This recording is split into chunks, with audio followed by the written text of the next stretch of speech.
What is up, everybody? We are doing our hero ranking for Doctor Strange. I just got done playing 4 games with him. He have to agree with most of the community. He's pretty overpowered. I was facing Loki, so it was kind of difficult, but it was only my second time playing Doctor Strange, so I'm still getting kind of used to how he works. But regardless, let's get into it. Not numero. Hero. Start with this hero. Hero, nope, ranked as a 4. Can't get rid of this stinking. Anywho, his hero is a 2/1/2 spell mastery. He's Avenger Mystic. Action: exhaust Doctor Strange and pay the cost of the top card of the invocation deck. Resolve the special ability on that card. Hand size 5, hit points 10. Overall, 2/1/2, good stats. 1 attack kind of stinks, but with all of his cards in his invocation deck, he doesn't really need that buffed at all. And most of the time, you're not going to be using this. But it's a 4 because you basically get to play your invocation. Basically, another card. For the cost of what? The most is what? 2? Yeah, it's pretty easy. He's pretty powerful. His hit points was 10. And 2 is a pretty good thwart, and so is defense. Not bad. Moving on to next is Alter Ego. Alter Ego actually put us at 2. It's 3 recovery, hand size 6. Stephen Strange begins the game, yep. Setup thing. Natural talent, action: discard the top card of the invocation deck. Most of the times I didn't want to do that, but it was nice when it did occur, but I never found a reason to switch to Stephen Strange unless I really needed to use that natural talent. That was the only time I needed to switch to him. Is what it is. Moving on to something else. We're going to get into his invocation deck. No, we're not. Wong is next. I did that wrong. Wong is a 3. Now, I didn't play Wong very much. I think I played him once. He is a 3/1/2/3 Mystic. Action: exhaust Wong. Choose to either heal 1 damage from your identity or discard the top card of the invocation deck. Now, if you put out Wong out there, you don't want to defend with him because 1, he's a healer, and 2, he saves you from having to flip over to Alter Ego, so that way you can discard the top card of the invocation deck if you do not want to use it. So he's basically a replacement for going into your Alter Ego state. Moving on to Astral Projection.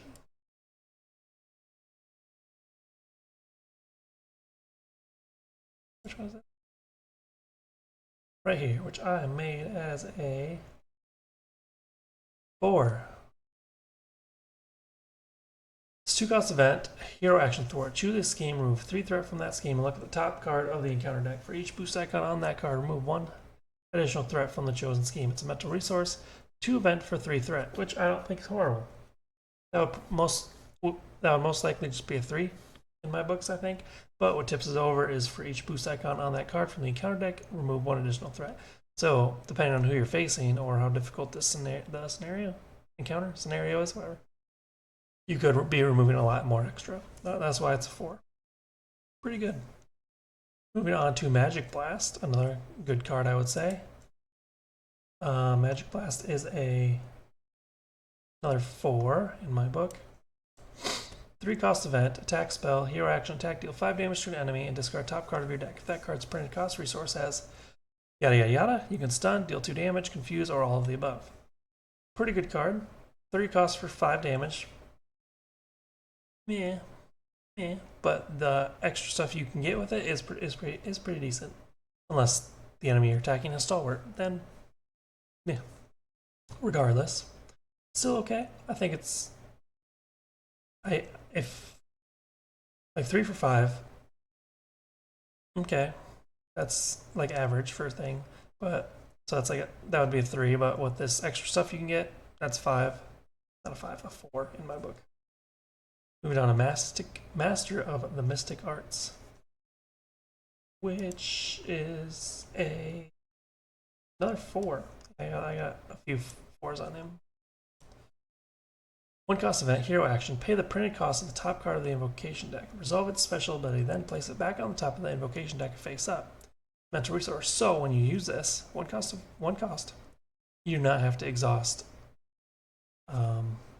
Doctor Strange. You just have to pay the cost of the invocation deck. This pairs very well with what is it? Crimson Bonds. So you can deal 7 damage, stun an enemy, and then use Doctor Strange to do that again. So 14 damage in 1 turn. And then if you have the cloak, you can ready up Doctor Strange and do whatever card is after that.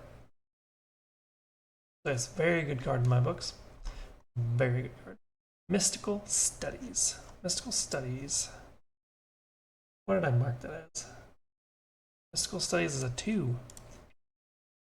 1 cost event, alter ego action. Search your deck and discard pile for a Doctor Strange card and add it to your hand. Shuffle your deck. Strength resource. If you get Doctor Strange going, you have Wong out. There's hardly a need to switch to your alter ego. Though the card is good, its ability is great. You're basically adding a card straight to your hand from anywhere on the board. It's a great card. It's a good card, but like I said, once you get things going, you're not going to want to switch to alter ego unless you really. Moving on to Protective Ward. Protective Ward. I just looked at this. Protective Ward I put as a 3. 1 cost event, spell, hero, interrupt. When a treachery is revealed from the encounter deck, cancel all of its effects and discard it. Strength resources. So I've started, after playing Black Widow, I've started to more so do with this. That Black Widow was like discard it and then draw the next card. This one is cancel all of its effects and discard it. Great card. That's why it's up in the 3. It would be a 4, but I always forget about them. I do. I try not to. I put it on top of my hand, but I still forget. And sometimes I don't like. That's 2 cards, and then my turn I'll have like 3 or 4. I don't know. I like having my options in my hand, and sometimes I'll just take it. You know. Great card for Shadows though. Great card.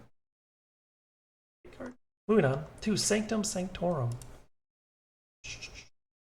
Sanctum Sanctorum. After that is another 2. Reason being, same thing. You get him going, you don't have to switch over. Alter ego, exhaust, Sanctum Sanctorum, shuffle spell card from discard pile into your deck and draw 1 card.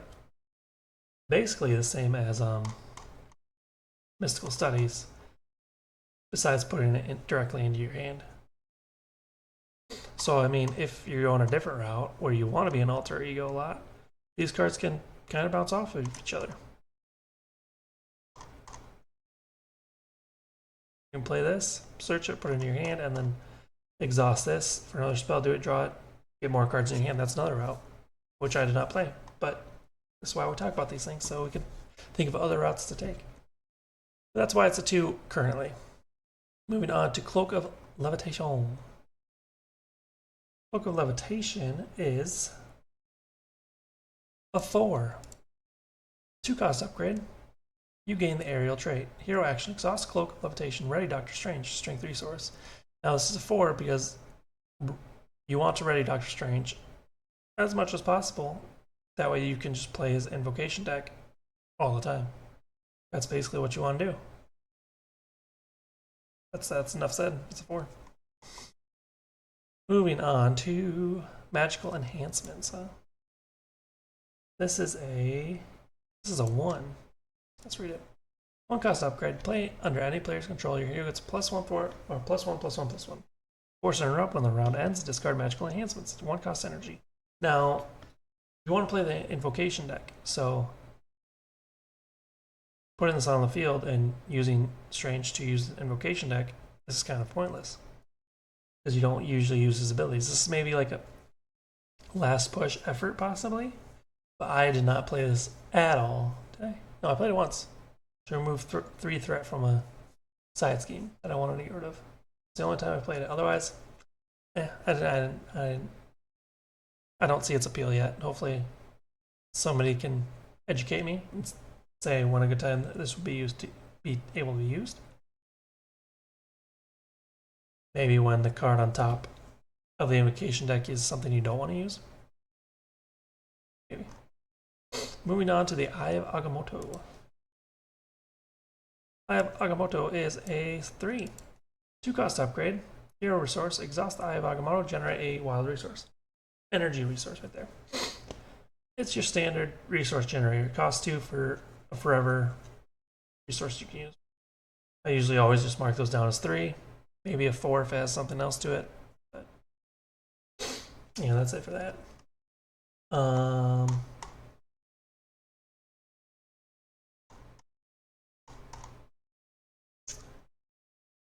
don't know if I have it as invocation deck. There. Okay. Perfect. Moving on to Crimson Bands of Torak. Satorak? I don't know. Whatever. This is, are all these, yeah. No, they're not all 4s. 2, 3. They're not, okay. But this one is a 4.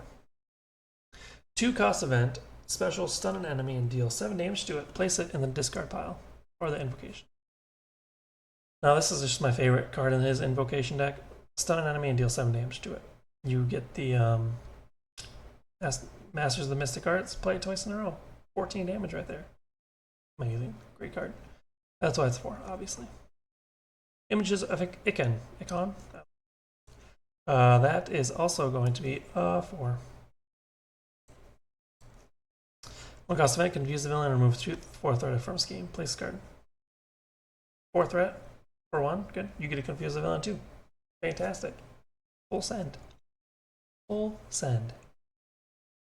That can get you out of a pinch of a lot of things, especially if you have to switch over to Alter Ego at some point. 7 Rings of Ragador. I thought there's a door in the picture. That's funny. This is a 4 as well. Lots of 4s. 1 cost event. Give up to 3 characters each tough status card. Place this card in an invocation deck discard pile. Most of the time, I didn't have 3 characters. I maybe had 2. But looking at it, in a multiplayer aspect, you could do it to like all the heroes on the board, almost. But solo aspect, kind of helps you for 1 turn. But multiplayer wise, I bumped it up just because that, even though I don't play multiplayer. Regardless, let's move on. Vapors of Voltor. Vapors of Voltor, I put as the lowest one. I put that as a 2. Choose a status card and play. Replace that status card with a different status card. Now, this is a great card. It costs 0. Especially if you have a confused or tough or a stunned. As long as I'm playing this right. Switch one of those to a tough. Or on the villain, if they're confused and you want to stay hero, switch to a stunned. Really good card, but I feel like if you don't have any status cards out there, it's pointless, and I feel like that's going to be more case than none. Whatever. You know what I'm trying to say. So that's why it's 2, sadly. Going down to Winds of Watoomb. Winds of Watoomb is a 4. A lot of 4s up here. 0 cost event. Draw 3 cards. Place this card in the invocation deck discard pile. Great card. I ended up using Masters of Mystic Arts a lot with this card to draw 6 cards and then just play an awesome hand. In some of the games it didn't help, but it is what it is. Draw 3 cards for 0 cost. Just great. It's awesome. Alright, well that's the last card, so let's go back here. So this is my setup. This is how it works. My overall rating, let's pop that up, is 8.5 out of 10. Can't even see that. There it is. 8.5 out of 10. Let me know in the comments what you think of each of, or what you want to play the most of in Doctor Strange's Heroes pack. For me, I would have to say it's probably Crimson Bonds. That and the Cloak of Levitation. For sure. Those are 2 cards that I always love seeing. If one of these is supposed to be higher, you think, let me know. If you think some of these are lower, let me know. I'd love to discuss it. Love to bounce off ideas. Other than that, that's all I have for today. I hope you guys have a wonderful evening, and deuces.